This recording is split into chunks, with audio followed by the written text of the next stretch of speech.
Hey, welcome to Kentucky Sustainable Living. We're here to talk about our upcoming festival, and we've got Brian and Susan from S&B Homestead Radio, and they're going to share. I forgot what they were going to share. Communication planning. Yes, communication planning. It's been a long day, y'all.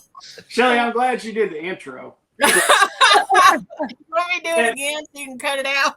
Yeah. All right. Behind the scenes, it's like we're getting ready to start recording, and we're like, how are we going to start this? And I'm like, Shelly, you usually start the podcast. And she's like, well, this is not the podcast. I was like, yeah, go ahead and start it. So we let Shelly start it, and we see So Shelly jacked it all up. So welcome back to Kentucky Sustainable Living. We're going to talk about the festival. and the communications plan. Yeah. All right. Hey, guys, if y'all don't know, the festival is in Bowling Green, Kentucky, July 18th, 19th, and 20th at the WKU Ag Expo Center. You can get tickets at our website, KentuckySustainableLiving.com. If we can make like $50,000, we can buy KSL.com. So that's what it is. I checked the other day. It's up to y'all. Wow. You all got to make this happen. Yeah. So it will be a burden, a bit less burden on y'all if y'all can just type KSL.com. So yeah, exactly. Yeah, $50,000. But for now, go to KentuckySustainableLiving.com to get your tickets. And also starting, this month, June, all through the month of June, whoever buys tickets is entered to win the Refuge Medical class, a spot in it. Refuge Medical is doing a 4-hour bleeding prevention class at the festival. You can, if you don't want to take a chance on winning the class, you can go to our website, and at the top of the website, there's a red banner. Click on it. It will take you straight to the Refuge website to where you can sign up for that class. It's $200, which is less than half of what it is regularly if you go to Oklahoma. And honestly, this is the only class that Refuge is teaching on the road this year so far. And TJ told me, Bear told me this is probably the only class he's going to be teaching on the road. So he will be there teaching part of the class. So get your tickets for that, or buy a ticket for the festival and take your chance on seeing if you can win in the month of June. So, but we've got Brian and Susan from S&B Homestead Radio. We're supposed to talk about a communications plan, but we'll probably go down a rabbit hole or something like that. I'm sure. Yeah. Always with radio stuff. If we can do like 15 minutes of communications plan, and then we can do rabbit holes, I think it's a success. Yeah. We can do that.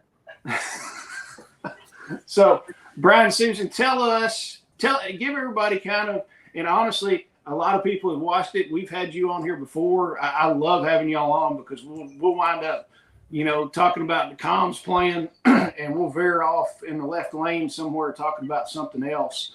But kind of tell everybody how y'all got into radio, communications, and stuff like that, and some background on that for us. Sure. Well, about 8 years ago, I've always been interested in ham radio.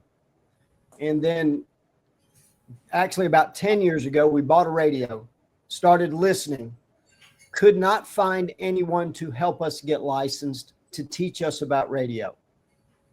So we finally got somebody to help us. We got licensed, started learning radio. And then a couple of years back, we said, hey, we know enough now to start teaching people that want to learn about radio and not give them all the technical stuff. It's like you ask an old time ham what time it is, and he tells you how to build the watch. Yeah. Yeah. And people these days don't want to go down that. They just want to know, how do I operate the radio? What do I need to operate on the radio? And who can I talk to? Mm-hmm. So that's kind of what we do. We break it down to simple. And, one of the first things we ask is, what do you need? What are your goals for communications? And it's been fun. We've been to your place 3-4 times now. Yeah. Something like that. Yeah. And have worked with some great people up there doing some training classes. Fantastic. The festival itself is great.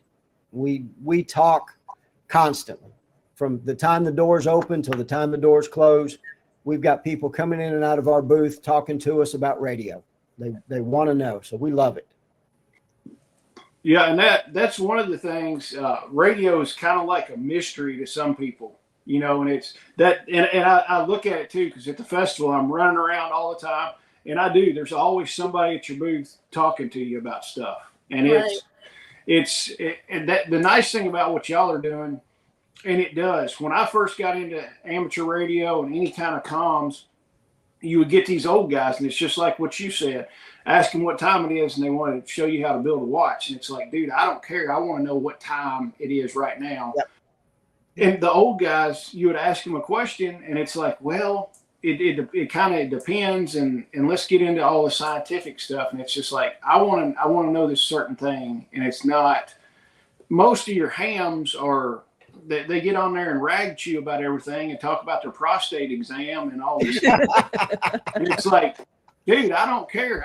Literally, I've listened to the guys and they're like, well, yeah, I went to the doctor today and had my prostate examined and he said it was okay.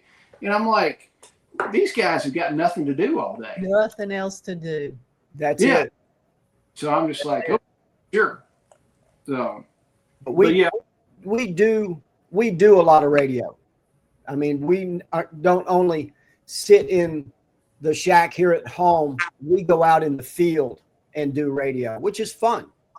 And we teach people how to take their gear, what gear they need, and go out into the real world and operate their radios. Yeah. And that is one of the big things is you see a lot of people, and that's what I'm gearing up a little bit more towards being as mobile as I can. Because realistically, if you look in a non-permissive environment, if you're, the end of the world kind of deal and, people are watching and every radio communication, you don't want to sit at your house and broadcast from your house. It's like you want to go away from your house and do your broadcasting and then scoot out of there before the, warheads on foreheads kind of deal comes down. And you've also got to know who you want to talk to. Is it somebody in your family? Is it somebody in your network in your town? Is it other homesteads that are close by to you? Who do you want to talk to? Yeah. Which is why we need a plan, right? That is why we need a plan. Yes. Because so tell us about setting up a plan, y'all. Well, we refer to it as a PACE plan. You have primary, alternate, contingency, and emergency. All right. But what you do is you define, like we said, who do you want to talk to? Who do you need to talk to? And what capabilities do they have? Primary, it's going to be your phone.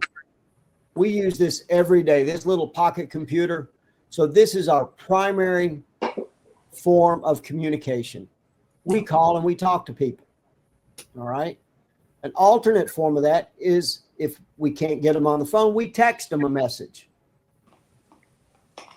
All right. Well, what happens when the cell towers are overloaded? We're not talking natural disaster. We're just talking a major event happens in your city. Big baseball game, big football game. Everybody's coming into town and the cell towers are overloaded. And you're stuck on the side of the road, flat tire, cell's not working. How are you going to communicate somebody to come help you? And who are you going to communicate to? So, that's where your alternate comes into play. It could be a radio. It could be one of these. This is a SpotX. This sends text messages over satellite.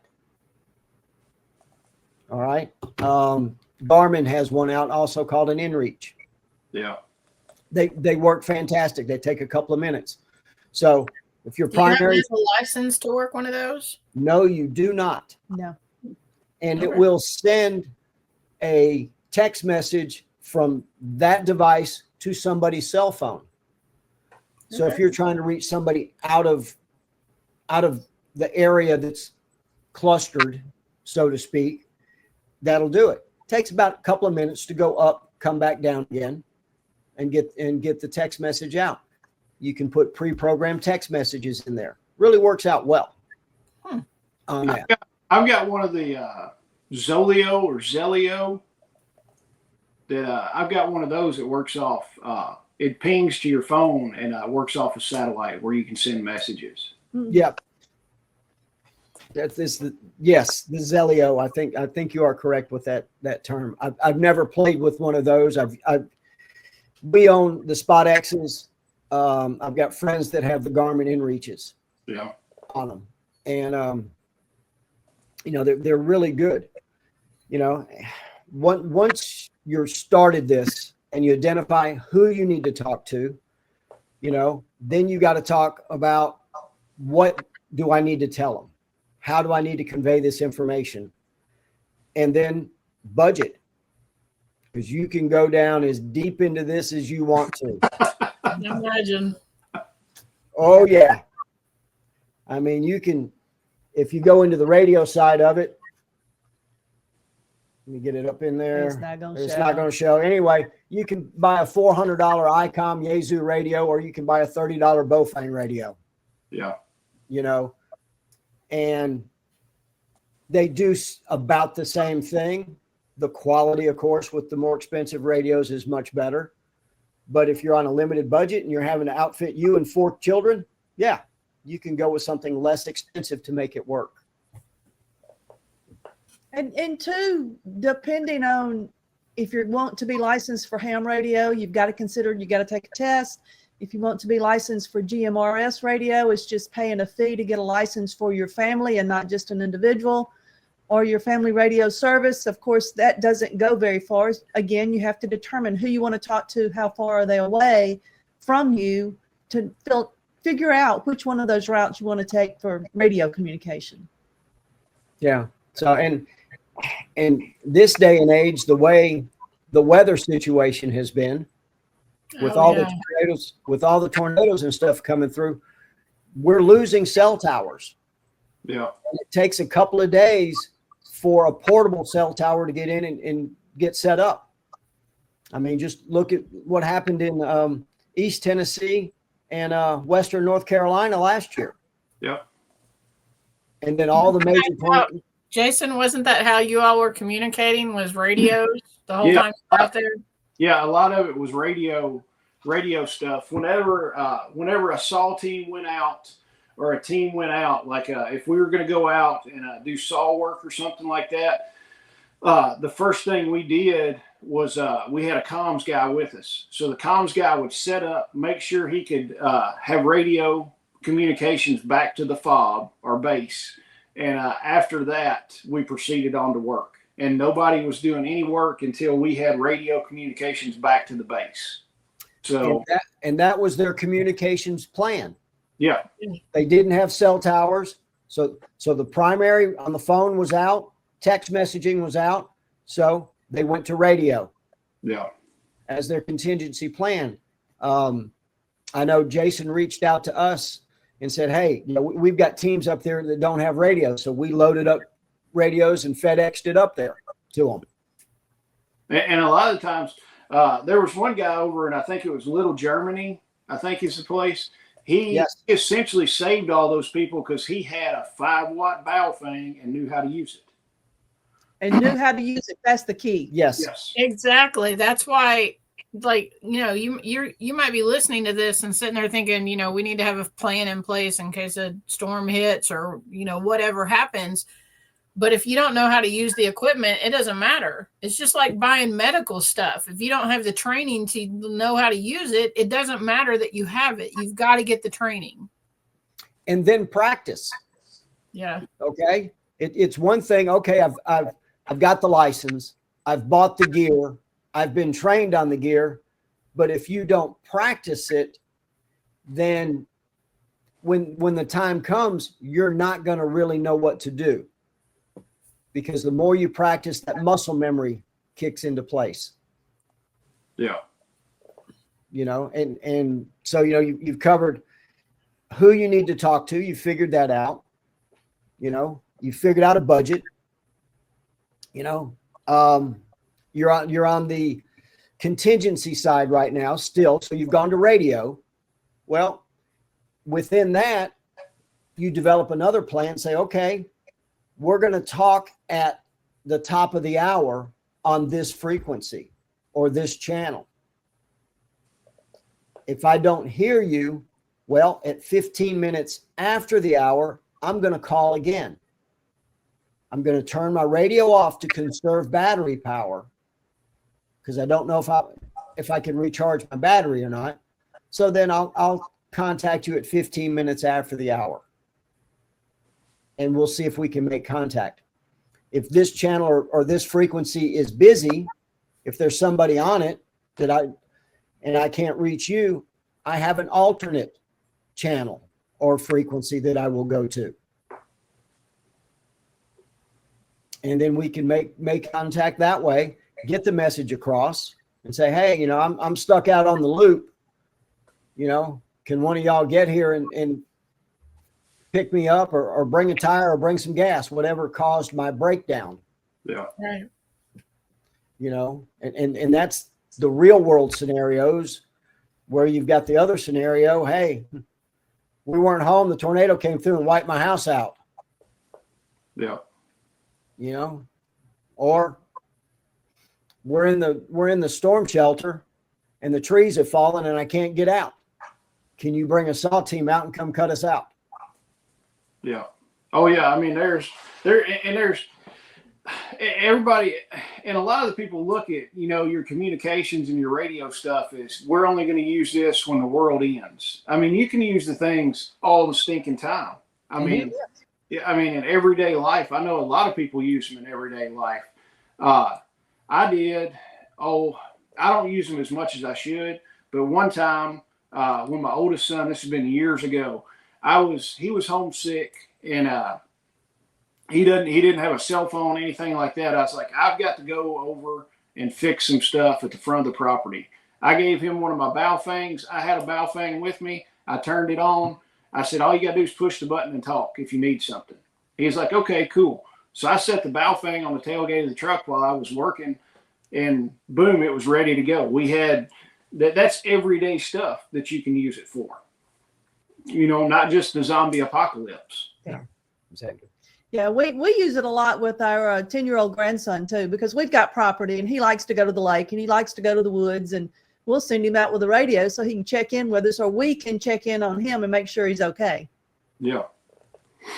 I mean, once you incorporate it into your everyday stuff, it just kind of becomes like anything else. I mean, you could wind up, it becomes just like your cell phone. You're going to use it just as much. I mean, depending on, you know, how far away you are and stuff like that from people.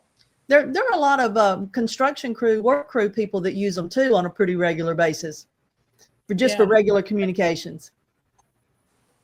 Oh yeah, I know. I use them. You know, when I'm up on a roof and my help is inside the building, you know, I use a radio versus using the cell phone.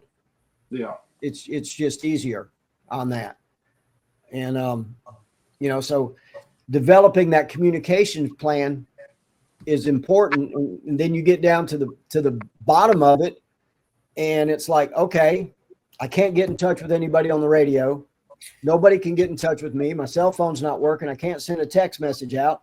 What do I do now? Well, I'm going to walk to my rally point.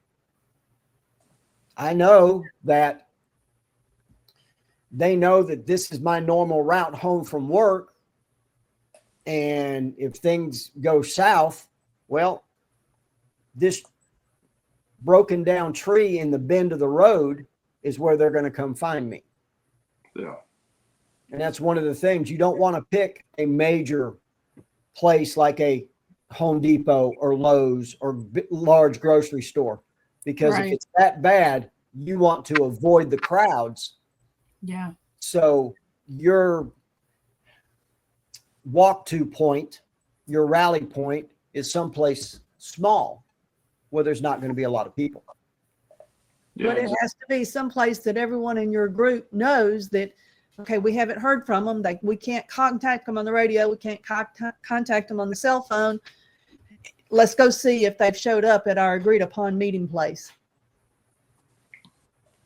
Yeah. you know.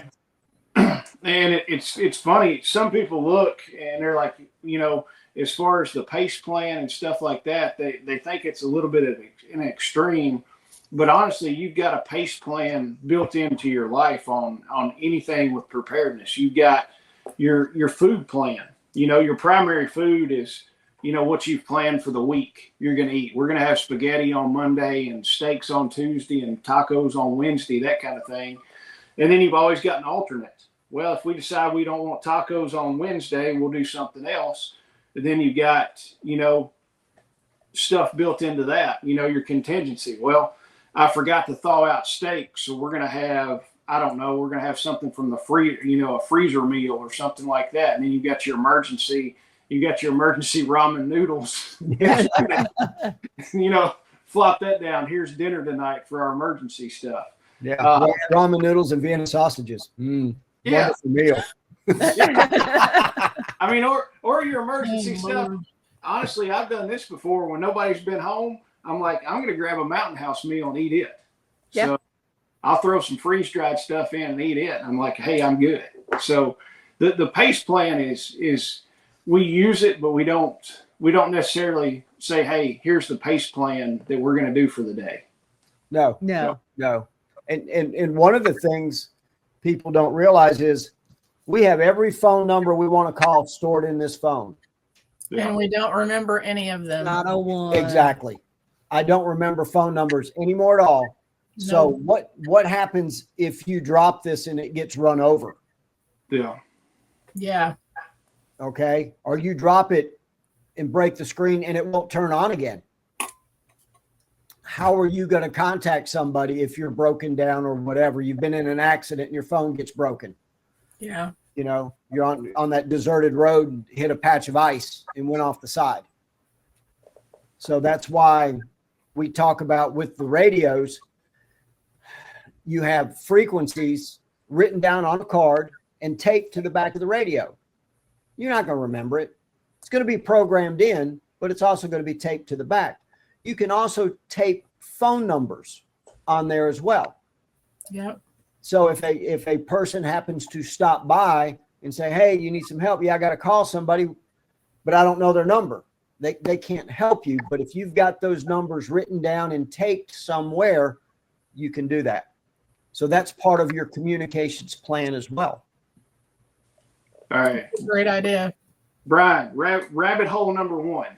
Uh-oh. Let's have it. Here we go. Well, you hit it on programming the radios. All right. I read, and I've read it twice now, NC Scouts, the Guerrilla's Guide to Baofeng Radios. Yep. He talks about different levels, like your sustainment level of communications, your I think there's something, and then there's the clandestine communications. Right. Essentially, that's if you're in a non-permissive environment, just rule of law is out of the order. We're just, zombie apocalypse, the whole deal. His thing is, do not have your radios programmed, because if somebody captures your radio, they're going to know what frequencies you're using and that kind of stuff. What do you think about programmed versus non-programmed? I think in a day-to-day situation, program your radios. You're going to have your local repeaters programmed in there. You're going to have your buddy's channel that you chat with, simplex, programmed in there. But then you're also going to, and you got to memorize your TAC frequencies. Yeah. What does that mean? That means your tactical frequencies. When you're wanting to communicate out in the field, you're going to punch that frequency in manually. All right. Okay. Say it's 144.536. Okay. Just as an off the wall example, it's an oddball frequency. You're going to hand program that in. So if something starts to happen, you can delete that real easy. And then the other thing about that is if you have your stuff programmed in there and you have developed a comms plan with your team, you know that we're going to rotate frequencies periodically. Yeah. Right. I was just sitting here thinking if somebody like say Jessica and Josh had a radio and we were communicating with them and Jessica thought, somebody had our radio and Jessica didn't think it was us, she could say, go to technical or tactical frequency 1. Right. And I would know what that is and I could go to that and that other person wouldn't know. And then she would know that somebody had our radio. Am I making sense? Is that kind of, yeah. And that's what we're talking about. Okay. But those numbers you're going to have to remember because you don't want them written down anywhere. You don't want them taped to the back of the radio. You're just going to have to know it. And that is the thing about using radio for communication. If somebody's scanning frequencies or channels, they are likely to hear your conversation, whether they decide to join in or not. Yeah. It's like a party line telephone. Yeah. And going back to the program and non-program, I think before I read that book, I had like my Baofangs and everything programmed, all that stuff. I had, of course, they're all unlocked. So I had FRS, GMRS, MERS, Marine, and then the ham bands and stuff, all that programmed with all the repeaters. I'm thinking what I'm going to do is just program the repeaters, and that's the only thing I've got programmed in there. And then have a card for right now that I can pull up and I know what we're going to use for certain things. Because when you're programming your repeaters, you've got to do your tone or whatever it is, however, I don't know. I don't get into the technical crap, but you've got, you can't just plug in your do you have to have an offset or what is it? You've got to, the way a repeater works is it comes in on one frequency. The radio will send a tone with it to tell the repeater that, okay, we need to accept this transmission. And then it sends it out on another frequency. And that's what your offset is. In VHF, it's plus or minus 6. And on UHF, it's plus or minus 5. And so that's the way your repeaters work. So having them programmed in and stored in memory helps. Yeah. Because, it's just too complicated to try to do it in another way. Everything else we've been talking about is simplex, meaning it is strictly radio to radio. Yeah.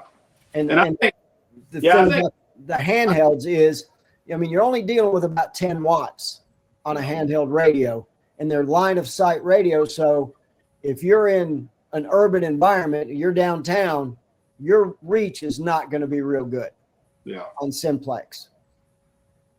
So you have to take all that into consideration when you're developing your communications plan as well. Where am I most likely going to be if I have to use this radio?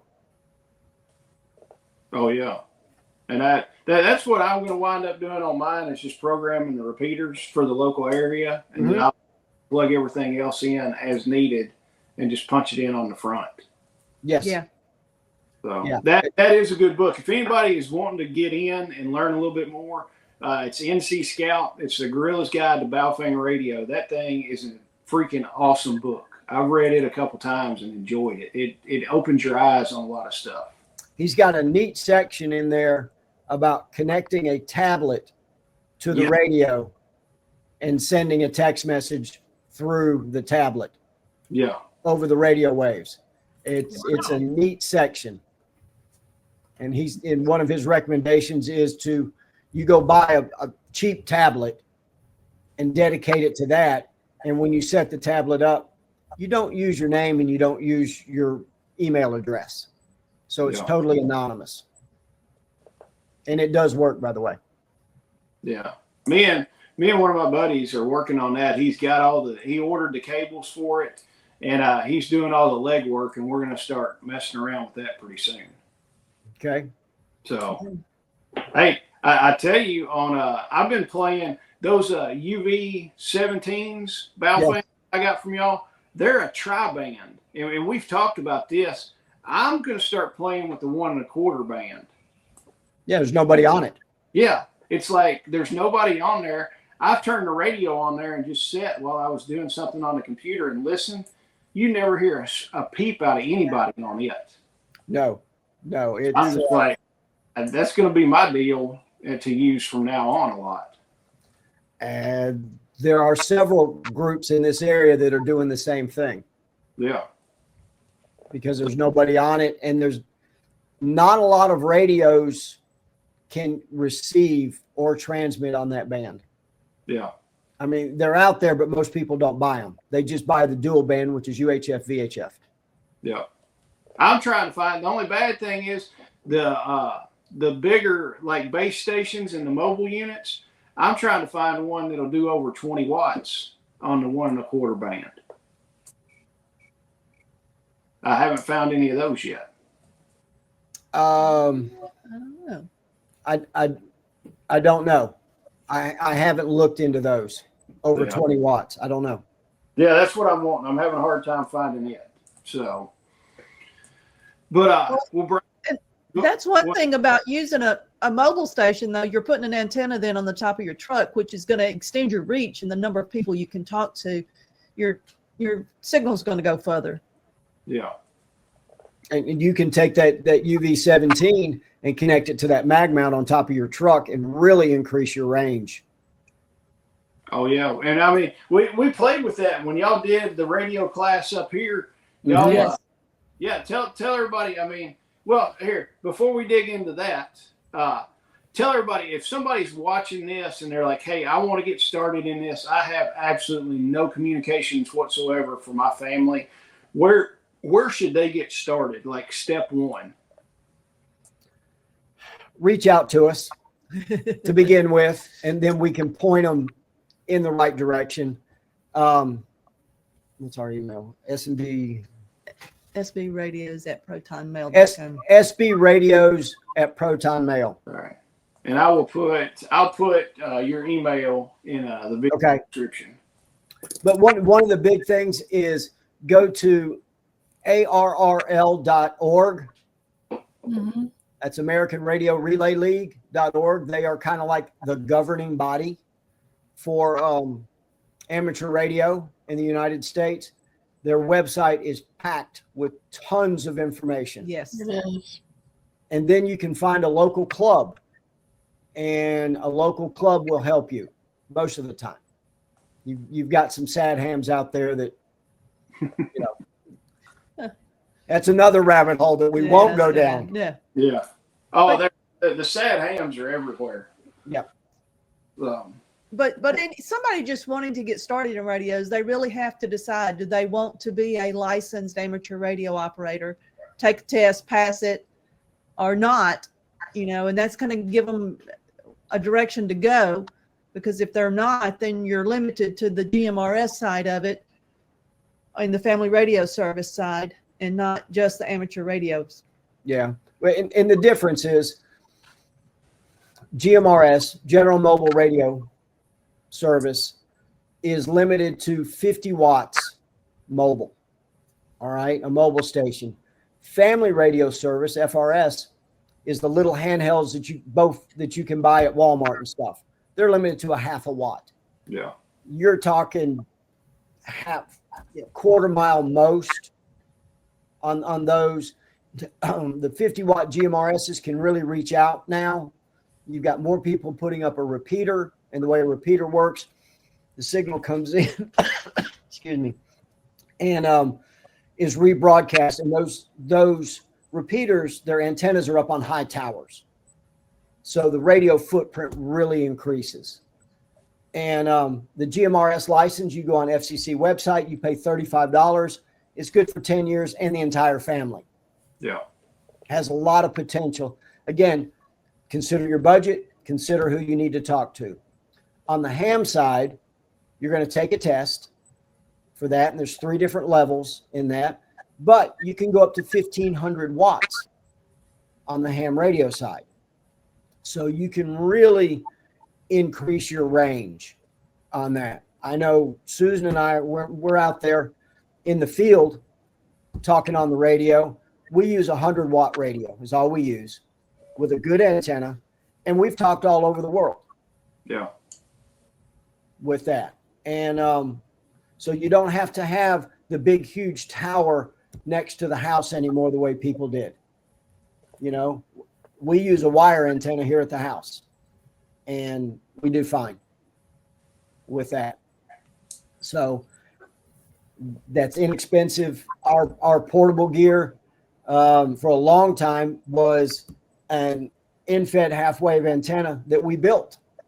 Yeah. 62 feet long, and we've talked all over the world on 100 watts with that wire. And you can set that thing up in 15 to 20 minutes. Yes. Yes.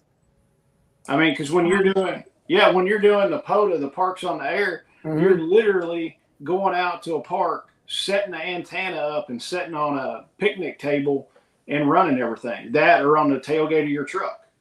Exactly. So it's teaching yourself how to operate in an emergency situation. Yeah.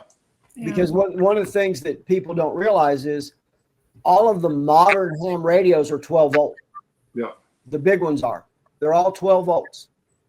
So you use a battery. You don't have to plug it into the wall anymore. You know, we use power supplies, of course, to convert the AC current to DC when we're in the house. But when you're out in the field, you know, we use a lithium ion phosphate battery, a small one, usually about 30 amp hours. And we go to town. So, you know, that's part of our communication plan is if we're on the road, we always carry our ham radio gear with us. Yeah. So if we find a park, we'll set up and do a POTA while we're on the road. Because it is fun. It's a blast. And two, if something comes up, I can put that up and I can talk to somebody back at home. I know everybody's call signs. I know what frequencies that they're on at what time of day. So that's part of our communication plan if we're stuck somewhere. Yeah. And part of it, you know, a lot of people are, you know, totally opposed to getting your ham license. They're like, I shouldn't have to pay the government, you know, to use the airwaves that are free. I don't want the government knowing where I live and all this. I mean, it gets super tinfoil hat even for me. And I get down some rabbit holes. But it's like, if you're already in preparedness, your name's already on a list. I mean, hell, honestly, if you go buy a gun, your name is on the list. So what's it matter if you get on a list twice that it's the same stinking list? Well, what about all those thousands of rounds of ammunition that you've ordered online because it was a cheap price and they shipped it to your house? Yeah. And then it's like, oh my gosh, it's government overreach. It's government overreach. What's the ham license? I haven't renewed mine. Was it $35? It's $35 to renew it. Yeah, for 10 years. Yes. So, and people are like, oh my gosh, I shouldn't have to pay for something that's free. Hell, you pay for so much other stuff that's a hell of a lot more expensive than that, and you're not complaining about it. I mean, your cell phone goes across the air. I mean, granted, you're using cell towers, but still. Yeah, it's the guy. Yeah, it's the guys that beat up on ham radio all the time, and they're like, well, I'm never getting my ham license. Cool, buddy. Stop. Get off your little soapbox and quit preaching to me. Go take your test and get your freaking license. And then people are also like, oh my gosh, you shouldn't have to take a test. You have to be like an electrical engineer to pass these tests. Mm-hmm. It's like, dude, there's 12-year-old kids that have passed these tests. In June, our ham radio club, Area 51 Radio Group, Mississippi, we've got a family that's coming to test, and we've got an 8 and a 10-year-old. Yeah. They're coming to take their first technician test. Yeah. And yeah, I mean, they'll probably pass it pretty easy, won't they? They will. They probably will. Yeah. Dad's coming to take the test too. So all three of them are going to test. Yeah. The thing about it, and people, I get this argument a lot. We do. They say, well, in an emergency situation, you can broadcast on the radio without a license. Mm-hmm. That is 100% true. Yep. If it is a life-threatening situation, you can talk on the radio without a license. The problem comes in is if you don't practice with that radio, you're not going to know how to talk. You're not going to know how to program in a frequency on that radio. You're not going to know how to program in that repeater that everybody's talking on to get information. That's why you get the license, so you can practice. So if something does come up, you'll be proficient enough to use the radio. Yeah. And it's the same guys that are fussing about how hard the ham radio tests are the same guys that can tell you every stat for the Major League Football, or football player teams. They can tell you every stat for that. They memorize that, and they can tell you every single stat for every AR-15 that's been made and all the ballistics for every caliber gun that's made. They can tell you all that crap, but they won't spend 10 minutes a day for 2 weeks to study for this. They're like, it's too hard. And it's like, quit being a cuck about it and just do it. So it's not really that hard. No. Learning the language. And once you do that, we were in Tennessee testing a group up there. They're putting emergency communications in play. This is a business up there. They've got multiple locations, and they're putting emergency communications in play up there because they're expecting an event to happen. Major earthquake. Yeah. Okay. We've all been feeling tremors and everything else lately. So the fear is that the New Madrid fault is actually going to become active. So they are testing their people. They're putting radio gear in place up there to do this. And that's one of the things they're doing. They're running nets now that they're getting their people licensed so they can talk on the radio and they know how to do it. Yeah. And it is a little more difficult for some than others if they don't have some background knowledge in the radio world because of the language, but it's doable. I mean, you just got to work at it and practice and study. Yeah. We worked with this group and we licensed 6 out of the 8 people. And one of those went from 0 to general license, and the general is your second level license. Yeah. He took the technician, passed it, and then took the general and passed it as well. Yeah. And I'll be honest, the tech and the general are easy. Y'all been all over me to get my extra, and I think I've taken the test twice and failed miserably on it. And granted, I didn't study a whole lot. I studied some, but the extra is the hardest one, and it's a challenge to get it. But really, if you get your general license, you can talk in HF and talk all over the world if you want to. Yeah, you can. The general license allows you high frequency bands, which lets you talk all over the world. The general license for most people is high as they need to go. Yeah. Susan and I both have our extra license because we want to teach. And we didn't have anybody in our area testing. And usually to do testing, you need to have an extra license to be able to test all 3 levels. And that was my main motivation for getting it, was just to help others become licensed. And if you have someone that is interested in wanting to take the test during the festival, we will be more than happy to bring our testing credentials and we will test them. So I'm gonna put it out there. Yeah. There will be a $15 fee, which goes to ARRL. Yeah.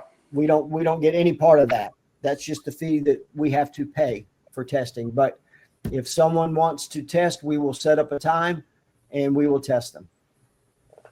Awesome. All right. What other final thoughts? I think we did good with not too many rabbit holes. I made some notes in here, but we didn't go down those. So we can though. We still have a few minutes. Yeah. You know. Hey, what about? All right. Touch on this. What about satellite phones? Have you messed with satellite phones a lot?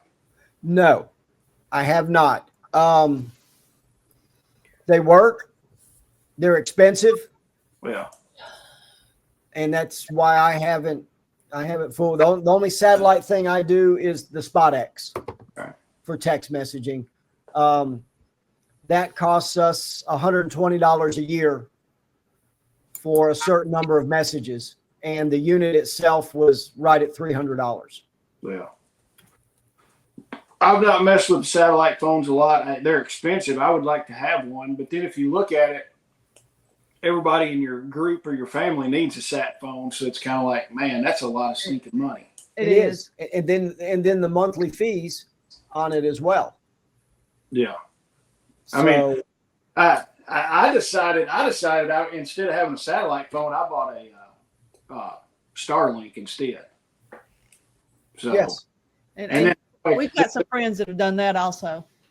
yeah, I mean, and heck, they've got it now. I'm kind of pissed off. They've got the Starlink minis for $299 right now.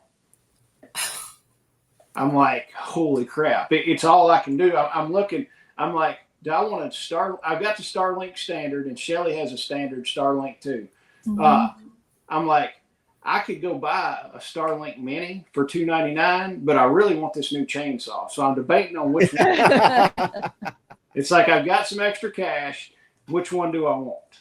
So the chainsaw, honestly, I'll use the chainsaw more than I'll use the Starlink.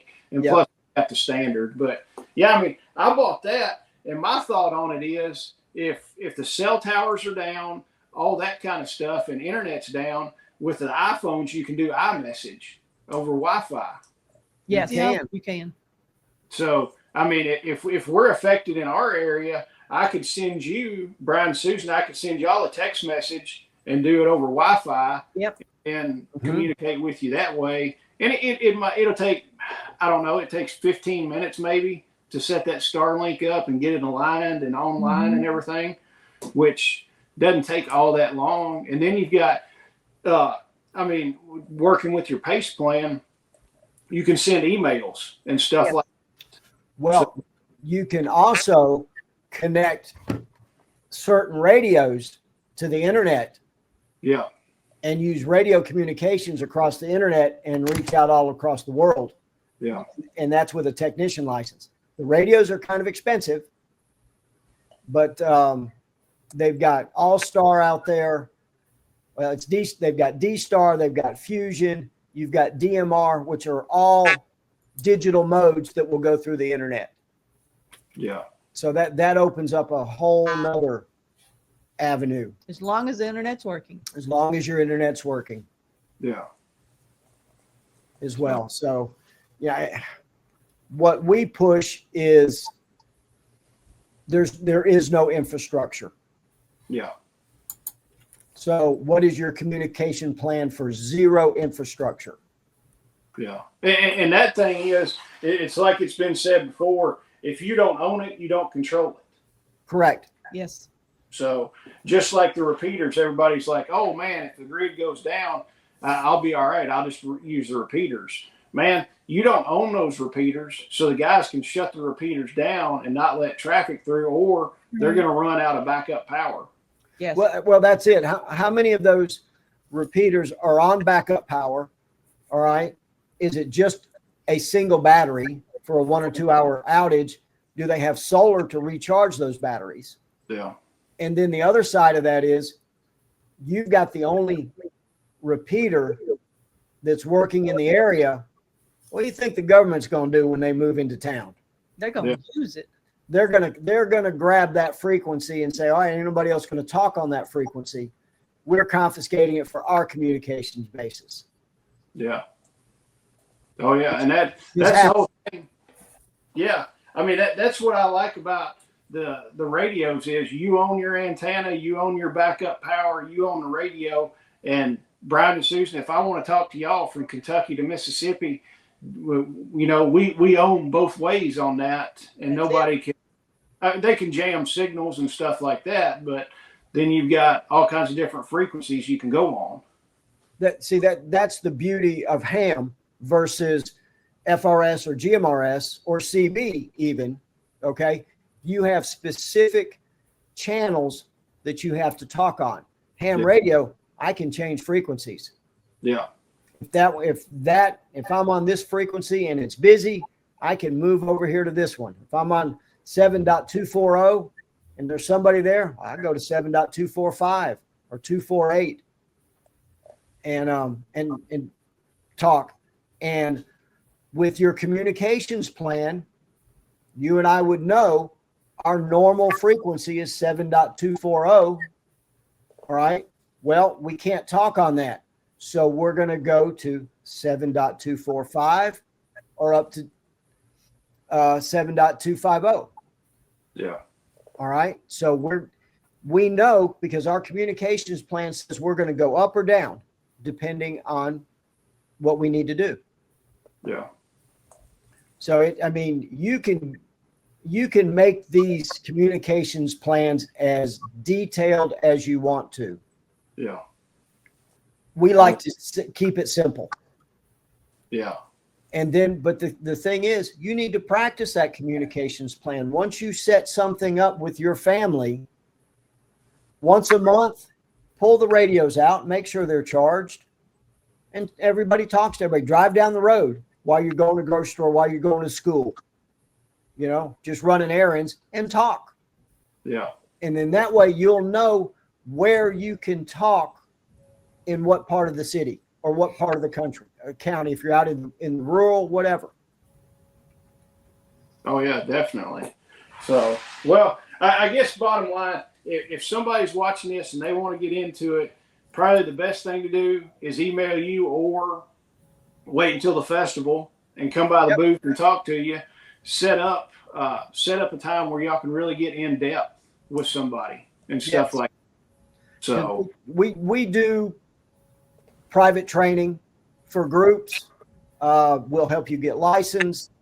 Like I say, we just worked with a group up in Western Tennessee and got 6 out of their 8 people licensed.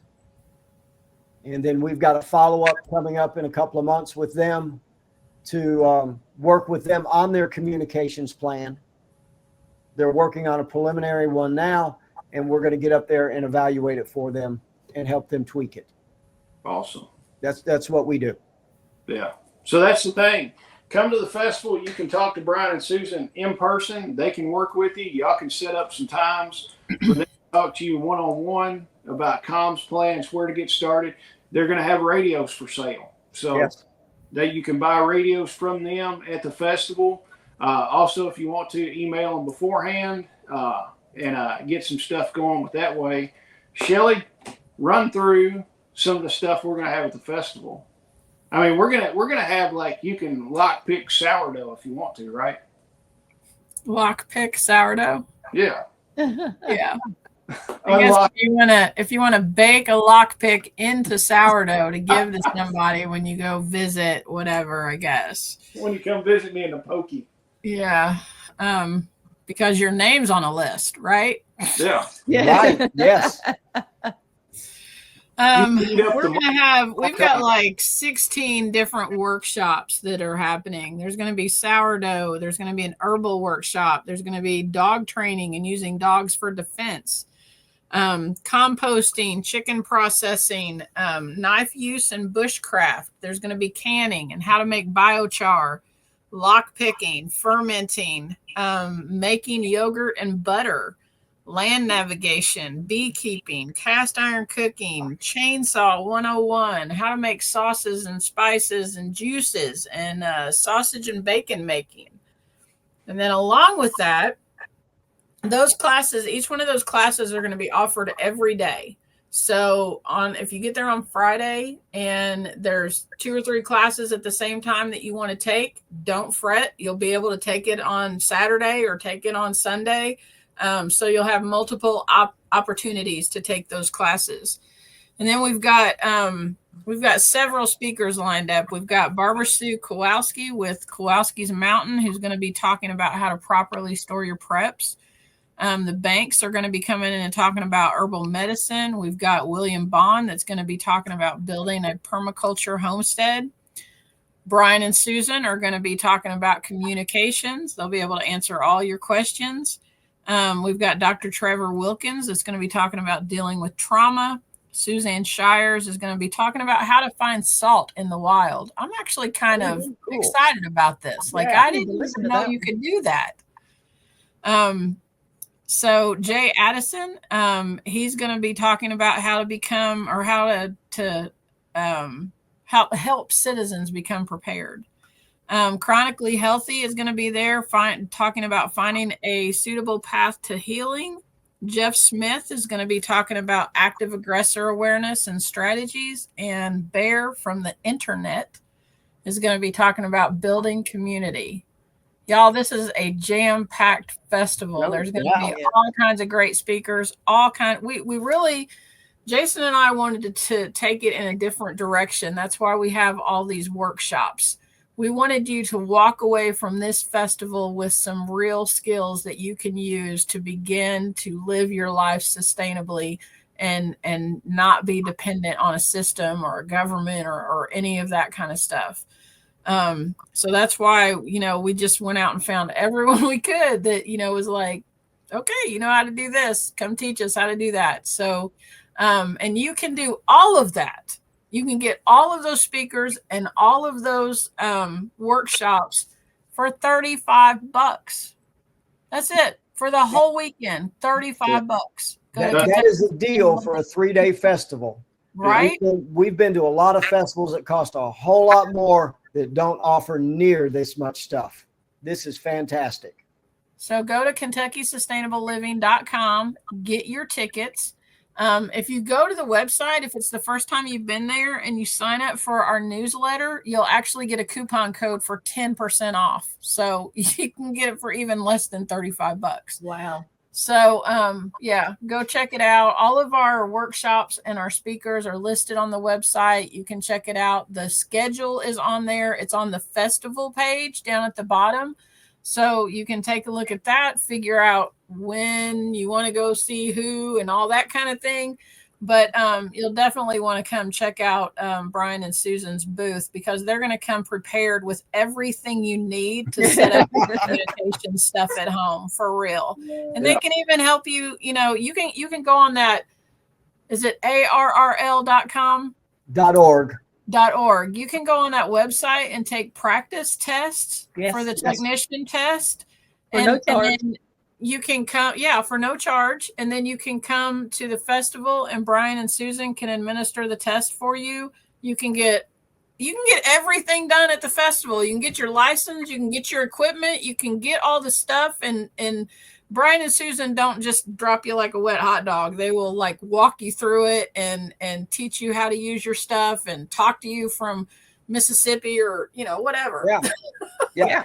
If you're interested in getting licensed, reach out to us.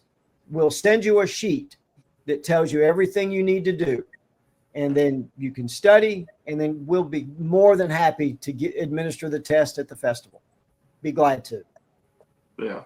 And with the festival, the only thing that's extra is if you want to take the refuge medical class on Friday. But $35 gets you in. And one thing we hadn't really talked about, of course, Brian and Susan will be there in the vendor area, but we've got vendors.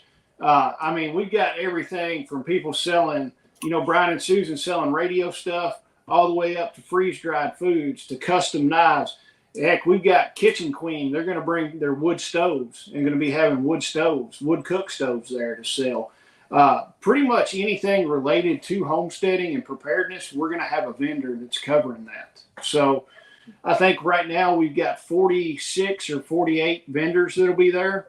So, guys, just realistically, I would pay $35 just to go through the vendors and see what people have. Yeah. Because, a lot of the stuff that you find, a lot of the stuff that I bought in homesteading and preparedness stuff has been at festivals from people I meet they don't necessarily have this big monster website or a big monster Facebook following. They're just small little niche businesses, and it's hard to find this kind of stuff with certain people. And wouldn't you rather invest your money with like-minded people? For real? Like, wouldn't you rather, give your money to people who are, out there doing this and living this life and all that kind of thing? Because I sure would. I prefer to do that. Well, that, and the thing is, you get to stand there and talk to them. Yep. About their experiences, about their products. and get additional information from them. That's something you can't get from the big box store or off the internet. Absolutely. You can't beat face-to-face. That's Right. That's what it boils down to. You just can't beat face-to-face interactions. Exactly. So, guys, we appreciate it. Go to the website, get your tickets, get any of your. Also, we've got first aid medical supplies in stock. We've got our bags, our IFACs ready to ship out. We've got pretty much everything in stock. So take a look at that. But buy your tickets first, and then buy your first aid stuff. So, Right. yeah, guys, we will see y'all July 18th, 19th, and 20th in Bowling Green, Kentucky. And we will be back. We're going to start doing all our interviews on Mondays and Thursdays right up until the festival. So stay tuned and catch it there. We will see y'all later. Good night. night. Thank you.